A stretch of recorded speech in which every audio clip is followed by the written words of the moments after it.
So this is section 4.1, and just to give you a little bit of context for how things fit together, in Unit 4, we're going to be doing stuff that's going to seem a little bit, I think, more familiar compared to the other units that we've done.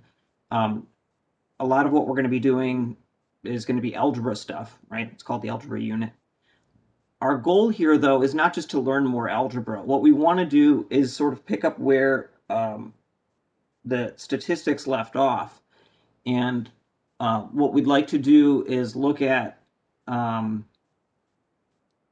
maybe sort of bridging algebra and statistics a little bit in order to do some modeling. That's kind of our goal. Okay. We need to make sure that we're all on the same page. So the first few sections will hopefully seem at least a little bit familiar to most or all of you. But we want to make sure that we're all, we've got everything, squared away, and that we're not trying to remember stuff from long ago, or that we might not have learned the first time or something like that. So what we're going to do is start by talking about functions and relations. Okay. All right, so here's our first section. The first thing we want to do is get through some definitions, and our first definition here is going to be on relations. So a relation is a set of ordered pairs, and what we mean by that is that we have like an input and an output, okay, and they're tied together, right? Every input gets an output, okay? Now, when we talk about functions and relations, they don't have to be numeric data, right? We could have qualitative variables and talk about functions and relations with qualitative variables, okay? And we'll go through a couple examples of that, right? So here, for A, under this example, I have this relation where I have inputs and outputs, right? I could input cat, output meow, input dog, output bark, input cow, output moo. And we could sort of guess at what the rule is to get that output, and here the rule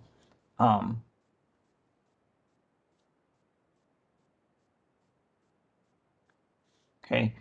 The rule is that the output is just the noise that the input animal makes.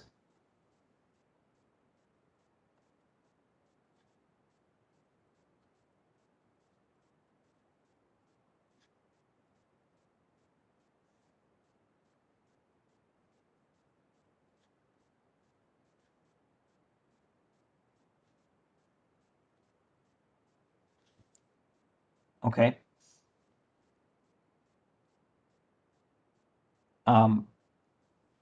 In B, we have a mix. We could have inputs that are, our qualitative non-numeric data, and outputs could be numbers, right? So I could have Eric is 18, Seth is 20, Christy is 18, Jennifer is 19. And here, it seems like the rule is the output is the age of the input person.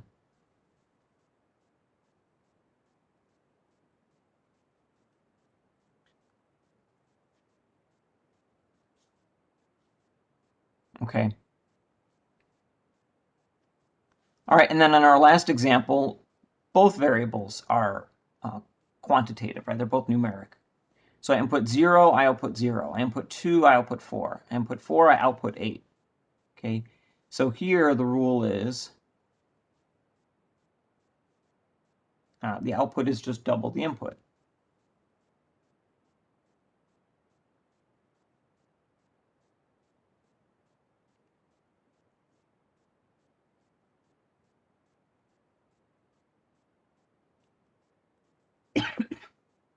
Okay, so we're using some inductive reasoning here because, I can't be sure that that rule will hold for other inputs, but that looks like a reasonable guess, okay?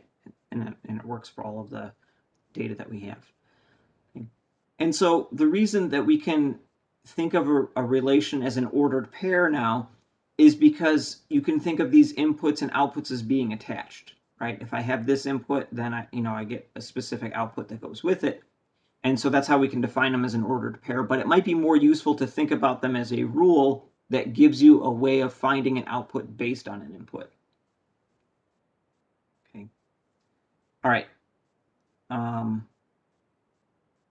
So let's look at another relation. So here's a relation given by this table, and there's a pattern to it. Okay. So we had a starting value for price, and then the price went up at a constant rate. Okay. So here's my inputs. These are going to be the number of years since the year 2000, right? So 0 would be the year 2000, right? So 2001 and so on. And then we have the price in dollars for something, okay? And it's going to start at, 2 plus 5 times 0. 2, so it would really just be $2. Okay. 1 year later, the price goes up by $5. Okay. So it would be 2 plus 5 times 1, which would be $7. Okay. 2 plus 5 times 2, so the next year it would be $12. Okay. But what we're looking at here, instead of our output being written as the final value, like I've been writing it, our output was given in not quite, but like almost this formula form where we can very easily see the pattern, right? We can see here's my input value 0, 1, 2, 3, 4, right? And then finally x. And the idea behind putting this x in here is that it's a placeholder for any number I would enter in. And so then that gives me a formula for the output, because whatever number I enter in to give me a year in the input, this tells me what the output is. Okay. So let's see if I can highlight this.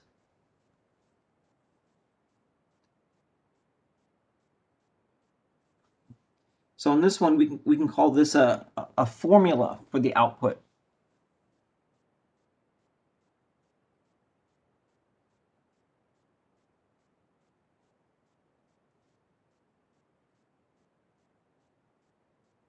Okay, because that will tell me what the output is for any input that I enter.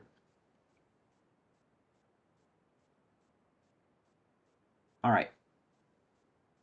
So let's get some more definitions so that we can start referring to things here.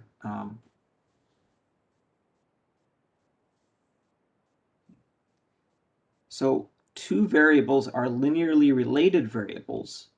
Okay, whenever there's a constant change in one variable is associated with a constant change in another. Okay, so here, every time, in my example, I increase my input by 1, I'm increasing my output by 5. It's the same every time. If I have the same change in my input, then I'll have the same change in my output. Okay. Now, if I said, if I can go from, say 2 to 4, right, that would be an increase of 2 in my input, then I would have, I'll write down my dollars here, 2 plus 5 times 4 is 2 plus 20, or 22. So if I change my input from 2 to 4, right, a jump of 2, then my output will change by 10. But if I look at a different pair that changes by 2, maybe say from 1 to 3, I also have an increase of 10. Okay. So when my variable input changes by some amount, then the output changes by maybe a different amount. But it's a constant change, right? There's a relationship there. As long as I make the same change in my input, I'll have the same change in my output, and that gives me linearly related variables. Okay. So then down here, this formula, we can refer to that as something. Okay, that's going to give us an equation. Now, we didn't write it as an equation yet, but it's just one step away from being an equation. Okay, an equation that models linearly related variables can be written as y equals mx plus b, where b is the output value when the input is 0, and m is the constant change. Okay, so if I look back here, when my input was 0, my output was 2. So here I would have a b of 2.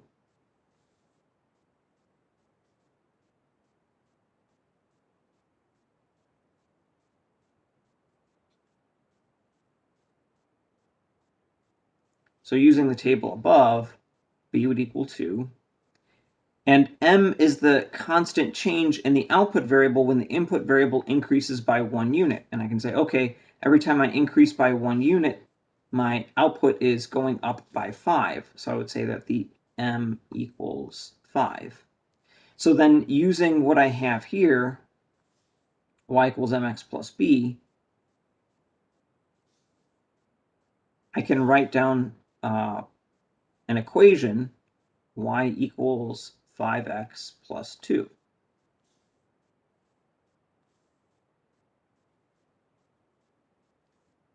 Okay. And when we write it that way, what we're going to be doing is, maybe it doesn't have to be, but as a nice convention to keep confusion down, we're going to always think of x as being our input and y as being our output. Okay, so use x for input,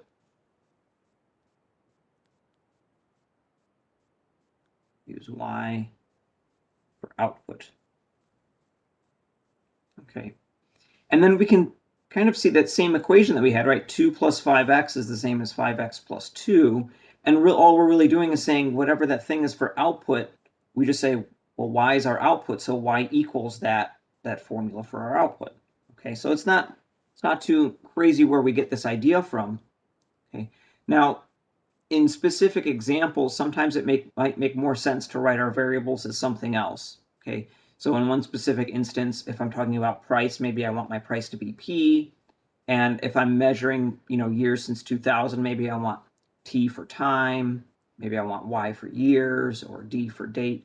We can pick different variables, but just to make things a little bit less confusing as we, learn new concepts, we're going to mostly default back to this X for input and Y for output because it looks very familiar, and then we're not being distracted by our variable names. Okay. So let's go ahead and look at some examples.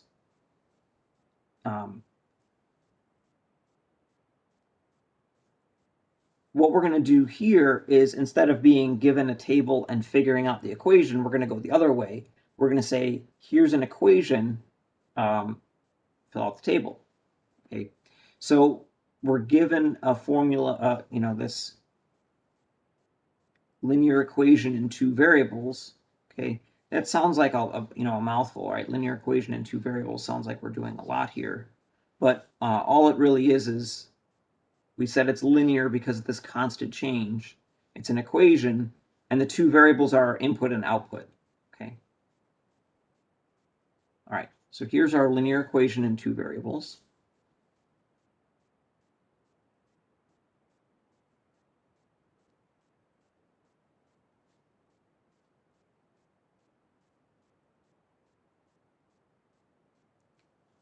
And so what we're going to do is we're going to compute the y values for the x's that are given.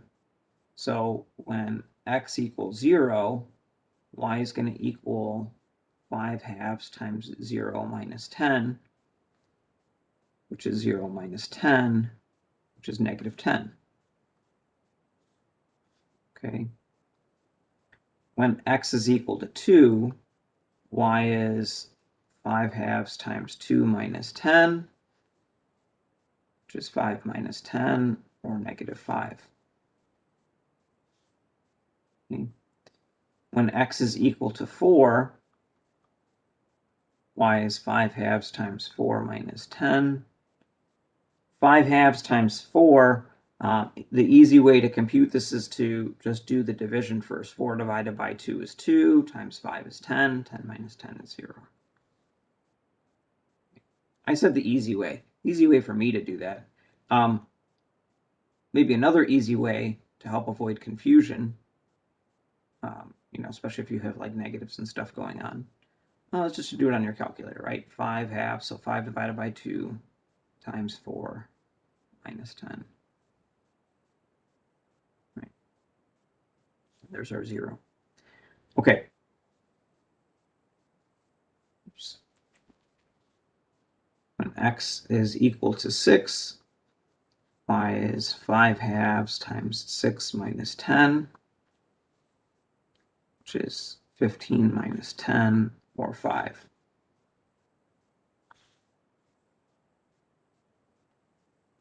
Okay, so what we can do now is we can plot those points on a graph. We have our Cartesian coordinates here. So I have these xy pairs. In order to make a graph, it's really important that we're all on the same page with what variable goes on what axis. Okay, so maybe just as a reminder, we're always going to put our input variable on the horizontal axis and our output variable on the vertical axis.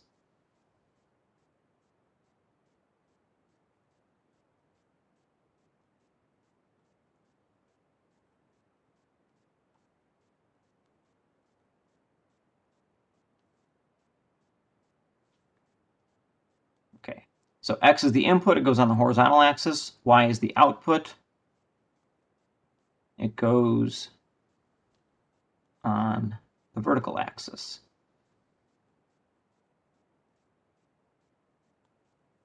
Okay, so we're just going to refer to these as either the x-axis and the y-axis, or the inputs and the outputs. Okay, but if you wanted to get really fancy, I'm not going to write this down because I don't want to be confusing, but if you are ever in a trivia game and they give you some real good math questions, which by the way is very rare in a trivia game, but the official names for these axes are the abscissa for the horizontal and the ordinal for the vertical. So those are the names, when you're looking at a Cartesian coordinate system. Even mathematicians don't really use those names, though. All right. So let's go ahead and plot the points that we had, right? So I have this xy pair. X is 0, y is -10. So on my x-axis, I find x is 0, okay? And then on my y-axis up and down, I find -10. So that gives me the point 0, -10. Okay.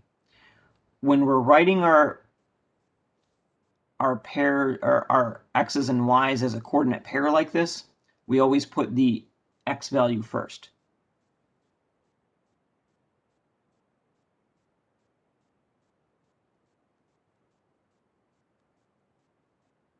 Okay. So then we have 2, -5. We have 4, 0. And then we have 6, 5.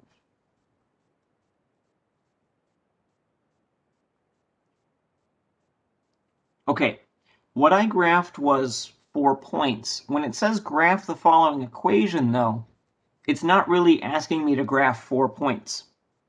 Those input values were suggestions, but I could input any x I want and get an output, right? I could input x is 1. I could input x is -2.3. I could input x is pi.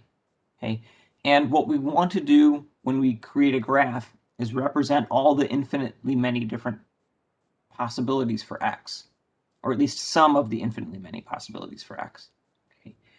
And so we don't want to just use these points. What we want to do is, draw a line or a curve that fits them. Now, because we have this constant change, if I make a constant change in my input, I will get a corresponding constant change in my output, right? That's what we talked about as defining a linear equation. Because of that constant change in one variable gives me a constant change in another, my graph is always going to look like a line when I graph a linear equation. Sounds like kind of a no-duh, but that's why we refer to these things as a linear equation. That's why we call on things like that. That's why the language matches up like that. Okay.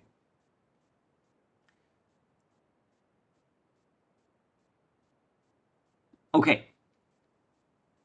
At the very beginning, we said that we were going to talk about relations and functions. What we're going to do is talk about what's the difference between them.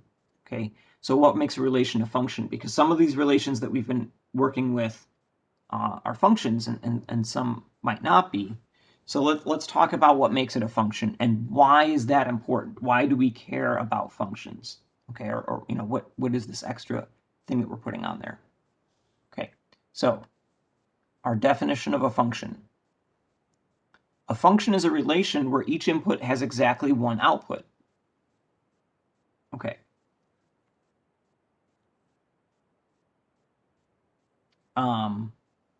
So let's just look at that definition and let's see which of these are functions.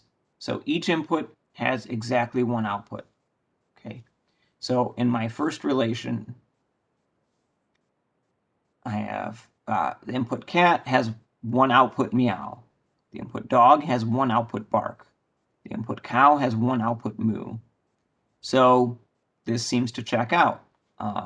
This looks like a function.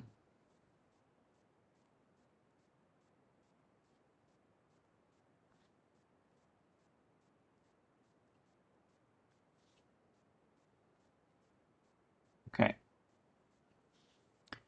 On the next one, the input Eric has just one output, 18, right? Seth is 20, Christy's 18, Jennifer's 19.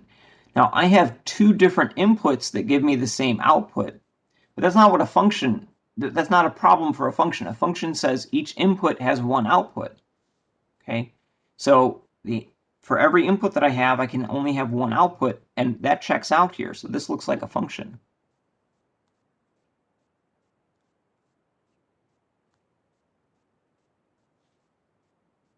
Okay. Same thing down here. When I input 0, I output 0. Right? Input 2, I output 4. Input 4, I output 8. There's only one output for each of my inputs, so this is a function.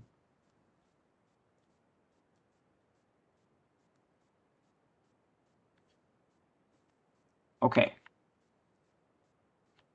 So,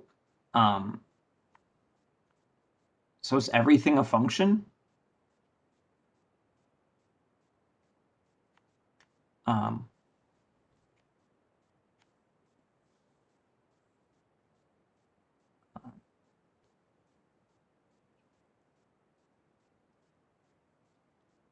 So here's our little summary. A function is a relation where every input has exactly one output.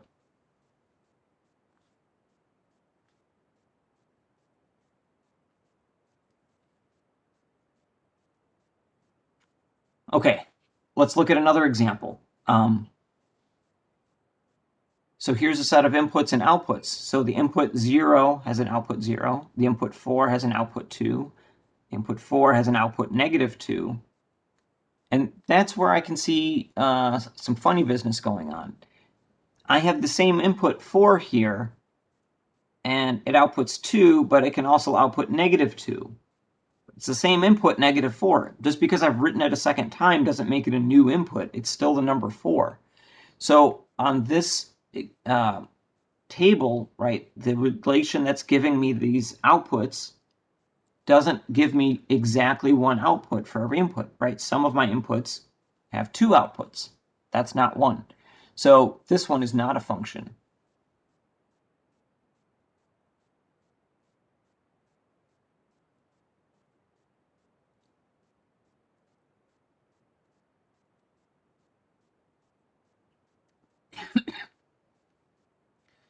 The next one checks out just fine. I don't have any inputs that give me two outputs.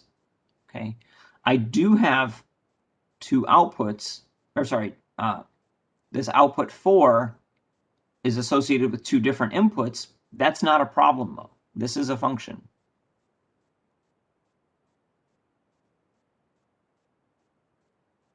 because every input has exactly one output. It doesn't have to be a unique output.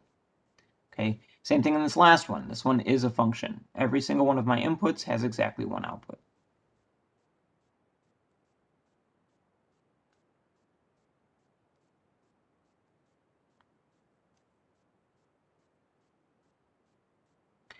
Okay, before we go on, we're gonna talk more about this. But one of the things that I want to address is, why do we care, right? What makes a function at all special? And what we want to do going forward, if I think about using a formula for my output, okay, all right, y equals, and I have some formula. Okay, if I want to write y as my output, I want that to be just one thing. When you give me an input, I want there to be just one output. I don't want it to be sometimes one number, and if I'm feeling different, it'll be a different number, okay, for the same input. Because then we could both be working with the same equation and get different answers, right? That doesn't seem like that would be very helpful, right? It's not gonna go well. What we want to do is say, all right, when I input something, this is the output. That's all it can be, right? It doesn't sometimes change.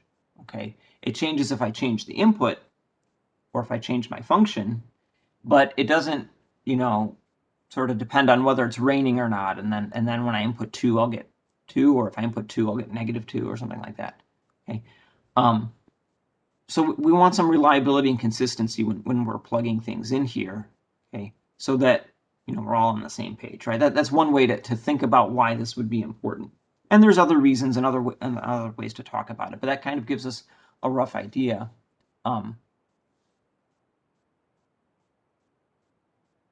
We care about functions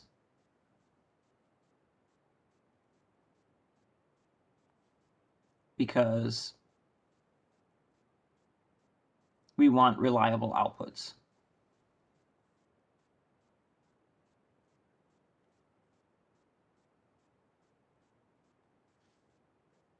Okay, so what we're going to do now is we're going to look at, how do I figure out if something isn't a function if I don't have this table of values.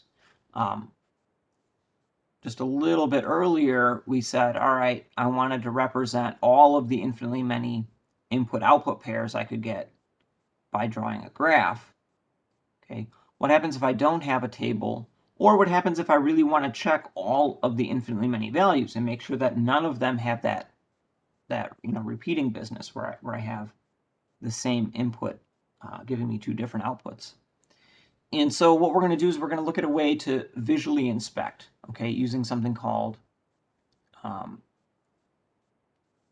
vertical line test. Okay, here's how the test goes. If every vertical line crosses the graph at most once, right, so no more than once, then the graph is of a function. Okay, so first let's look at using it, and then we'll talk about why this works. So for this first graph, I can draw a vertical line and hit twice, so that's not a function.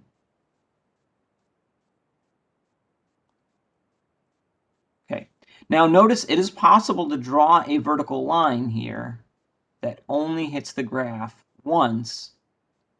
Okay, that doesn't matter. The vertical line test says every vertical line has to hit just once, okay, if it hits at all.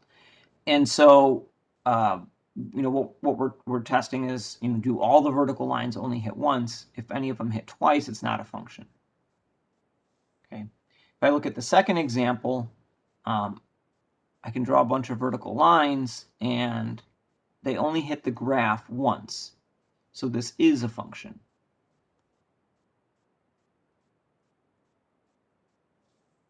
Okay. If I look at this last one, this is a graph off a calculator screen. All the vertical lines will only hit once. So this is a function.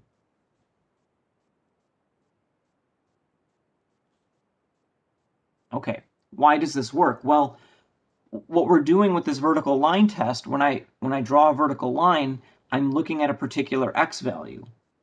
And if I hit the graph twice, that means that the graph has two different output values for that one input. And that's what we want to say is not allowed for a function. On the other hand, if every single input only has one output, then every single vertical line can only hit once, and so I'll have a function. Okay, so it's just a visual way of doing the same thing that we were just checking a minute ago. Does every input have only one output? All right, now let's talk about function notation. Function notation is very important for keeping information straight. It can be very confusing if you're not careful, but it's very helpful when we are being careful. Okay, so we're going to review this, and even if you know function notation, this is a very good thing to review, because again, this is one of those things that I find can be one of the easiest things to confuse, especially if you don't do algebra very often. Okay, so for me, I'm trying to think of the longest I've ever gone without doing any algebra, and I think in my adult life, maybe a month. I don't know. I mean, I always do algebra at some point somewhere. Okay, so for me, function notation is very, sort of second nature. But if I just grab somebody off the street and says, "When's the last time you did an algebra problem?" Okay, that might be many years or decades, right? And it's easy to sort of forget and things like that. Even if you've done, had an algebra class recently, maybe you had one last semester, okay, you still probably don't do algebra, when you're going home and relaxing on the couch. So we want to make sure that we, review some of this stuff to keep it fresh for when we go to do problems later. Okay, so some important notes. When we write notation f of x, what we're doing is we're giving our function a name. Okay, so the f is the name of the function. Now, in math, we try to keep things really simple. We use one letter for names typically. They don't have to be one letter, but they usually are. And we often default to f for function because it's nice and simple, very clear. Okay. In parentheses, we have the input variable.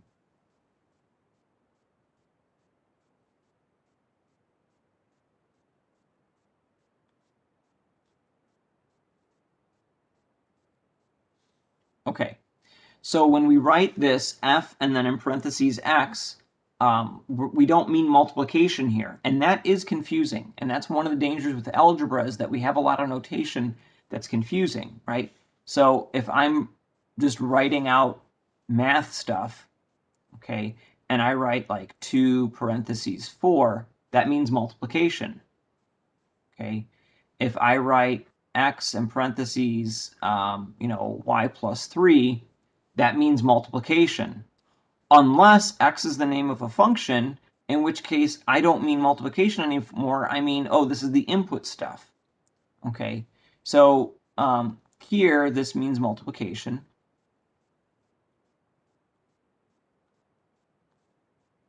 And here this probably means multiplication.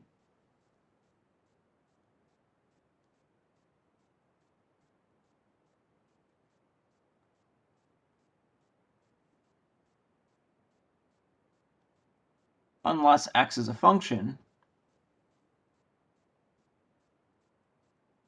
Okay, so this is why what I want you to do is understand why it's reasonable to be confused. Okay, our notation isn't consistent. It depends on context a little bit. All right.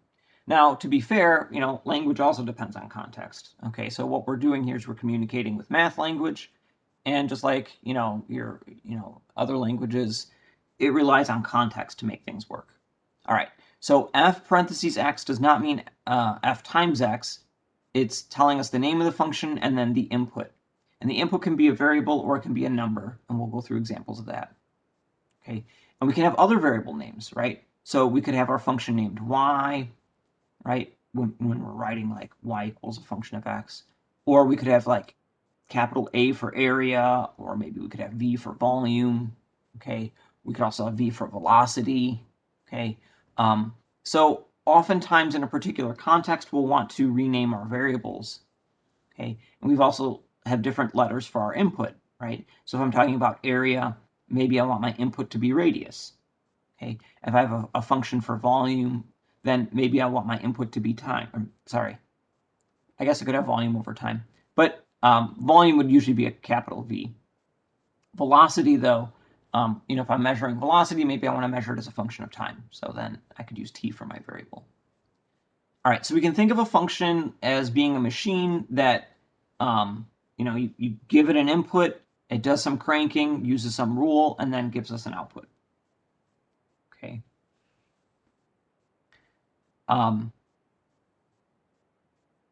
So let me give you some examples here of when we could see this function notation. I can write an equation y equals 2 plus 5x, but I could also write this in function notation, y of x equals 2 plus 5x. Okay, and these are both giving me the same information, but the one on the right is in function notation and it's telling me what the input variable is. Okay, so it gives me a good way of keeping track of input and output variables. Okay, and then that can be helpful when I write something like this, y of 2 equals 12. Then I can see, oh, I have my function y, I have inputted 2, and that equals 12. So that means that my output is 12. So when the input value is 2, the output is 12. Okay, so it's a way of very concisely writing something. So earlier, when I wanted to input x is 2, I wrote out something like when x equals 2, then y equals, and then I do the formula and I can get 12. Well, this is a way of writing that more concisely. I don't have to write when x equals 2. I can see, oh, based on the context here, I've inputted 2. Okay, and then my output is 12. All right, so what we're doing with function notation is we're being very specific about what our input and our output variables are, okay, and then we can write them nice and concisely. Let's look at an example. In business, it's common to use something called straight line depreciation, where a linear function is used to determine the value of some piece of equipment as it decreases over time. The function v of t equals 2000 minus 100t describes such a relation between the number of years since a tool was bought and its value. Okay, so here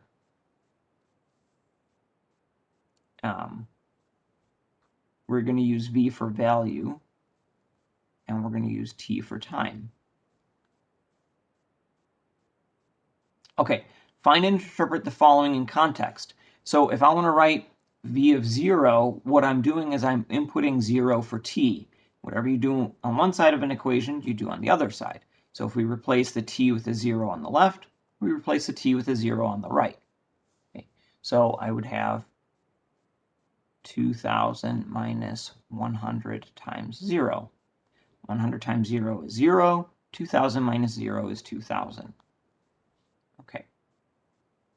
So what this means is that when 0 years have passed, or when I just bought the tool, it's worth $2,000.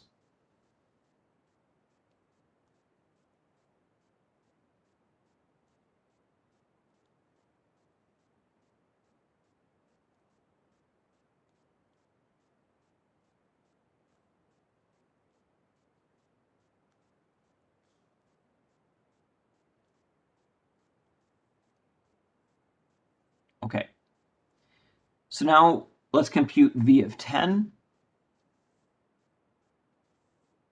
So when I replace the t with a 10 on the left, I want to replace the t with a 10 on the right. So I'm going to get 2,000 minus 100 times 10, which is 2,000 minus 1,000, or 1,000. So I could interpret this by saying the tool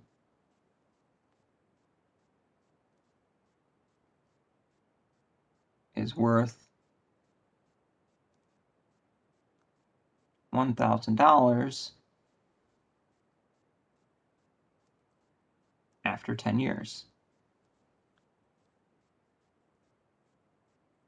Okay, so whatever tool or machine that we have here is still worth something, but it's going down over time.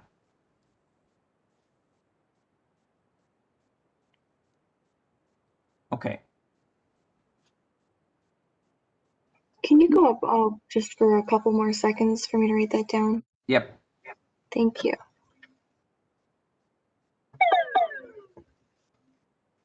Okay, thank you. Sure. Okay, let's look at another example. This one, we don't have a formula, we have a table. Okay. So let's answer the following. Here we're told that our variable x, that's our input variable, is the number of items bought. And then we have an output variable c, and that's our total cost. Okay, explain why c is a function of x. All right. So if I look in based on my table, every input value has exactly one output.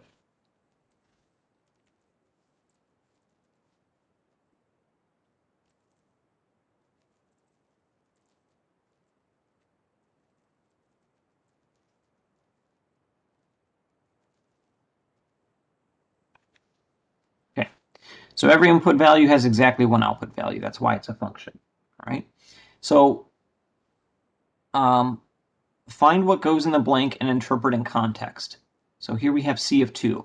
One of the things that you might be tempted to do is look at this and find a formula. But what we're saying here is that my output C is equal to something when I input 2. So what I'm going to do is I'm going to look at my inputs. I'm going to find the input of 2, and I'm going to find the output that goes with it, 15. So I can just say, oh, okay, that's just equal to 15.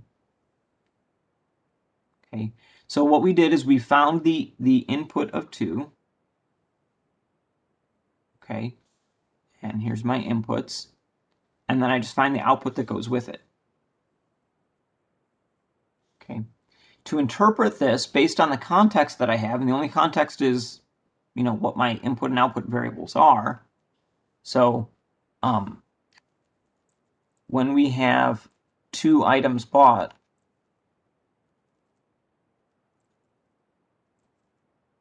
the total cost is 15. Okay. Now, I didn't put $15 here. It would be nice if I had that, if it told me total cost was in dollars, or total cost is in euros, or total cost is in cents. Okay.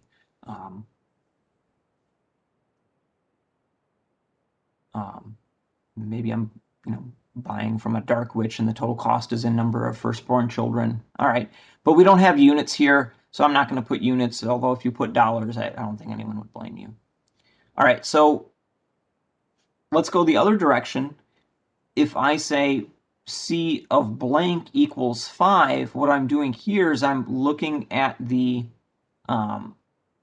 output value and I'm trying to find the input.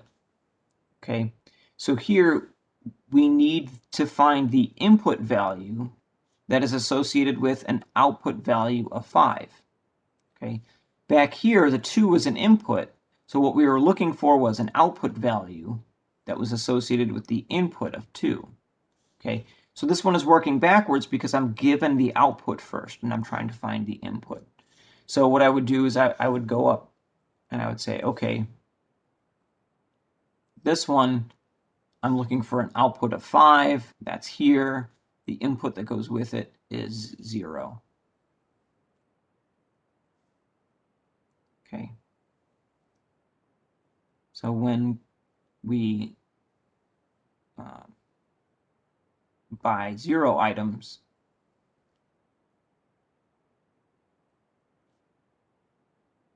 the total cost is 5. Okay. And you might ask, how is that possible? It's just some weird made-up math example. Right? You can't have a cost if you didn't buy anything. And I would say that's not true. There are plenty of real-life examples where you can have a cost before you even buy anything, right? So maybe there's an admission price before you even get to buy stuff. Okay, so like maybe you're going to some sort of like fair or something like that, and you want to go shopping in there, but before you even get to go shopping, in order to get inside, you have to pay a charge, right? Or you can think of like a cover charge at a like a club or something. Okay, given the graph below, answer the following. Y is f a function of x. So here what we can do is we can say, all right, well, if I draw some vertical line, I have a graph, so I'm going to use the vertical line test. And if I draw some vertical lines, it will always hit this thing just once. Okay, so it passes the vertical line test.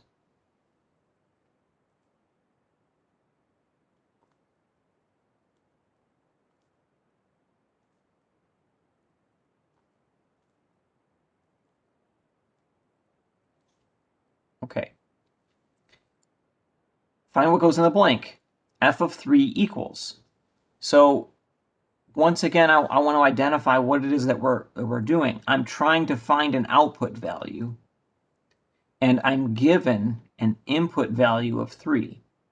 Okay, so what I'm going to do for this first one is I'm going to find the input of 3 and look at what is the corresponding point on my graph that has an output of 1. Okay, so here I could say that f of 3 is equal to 1. Okay, and the next one, it says, what goes in the blank here? F of blank equals 3. So here what I'm doing is I'm looking for an input value, right, because my blank is inside the parentheses here, and I'm given an output value of 3.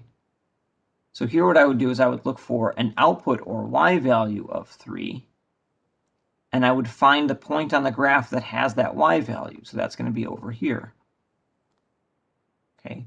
Now I find the input for that point, right? So I go down to my x-axis and I say, okay, -1, -2, -3.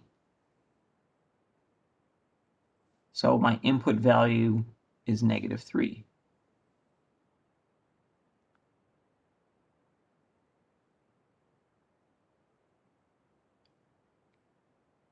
All right. Oh, last page is all just blank. Didn't need that last page. All right. Any questions on this stuff?